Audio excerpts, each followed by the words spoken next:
கார்த்திகை கார்த்திகைன்னு சொன்னால் நமக்கு ஞாபகம் வர விஷயம் என்ன? வீடு ஃபுல்லாக அழகழகாக விளக்குகள், வடபாயசோட சாப்பாடு. தீபாவளி அன்னைக்கு கார்த்திகைக்குனே கொஞ்சம் வெடி எடுத்து ஒழிச்சு வச்சுருப்போம், அந்த வெடி எடுத்து போடுறது. இதெல்லாம் தாண்டி நாங்கள் ஒரு விஷயம் பண்ணுவோம். கார்த்திகைக்கு நாளே எங்கேருந்தோ தேடி பிடிச்சி சைக்கிள் டயரை எடுத்து அதை கொளுத்திக்கிட்டு ஊரு ஃபுல்லாக சுற்றுவோம் பாரு.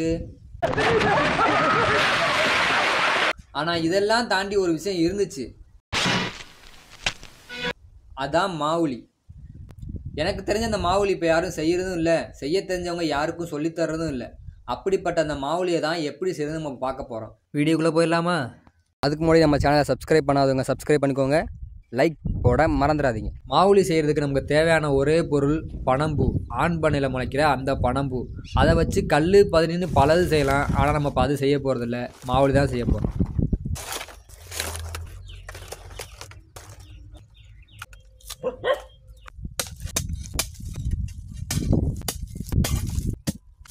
வேலையாக இதே மாதிரி குறிப்பிட்ட அளவுக்கு ஒரு குழியை தோண்டி அதில் குச்சியெல்லாம் போட்டு நெருப்பு உண்டாக்கணும்.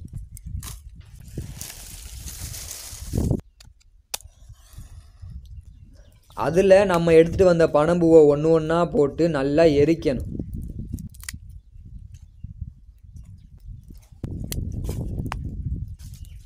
பனம்பூ நல்லா எரிஞ்சதுக்கப்புறம் அதில் இது மாதிரி குச்சியை வச்சு அது மேலே தட்டோ தகரமோ வச்சு அதை சுற்றி மண்ணை போட்டு மூடி ஆவி போகாமல் தம் கட்டணும். 6.5 hours later.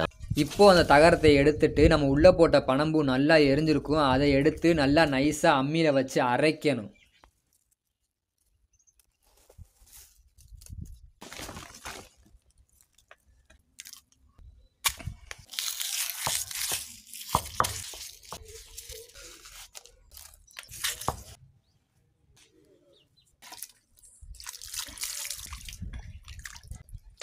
அரைத்து முடித்த பின் இப்படி அம்மியை கழுவாவிட்டால் அம்மாக்களிடம் அடிவாங்க நேரலாம்.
அவ்வளோதான், மாவுளி ரெடி.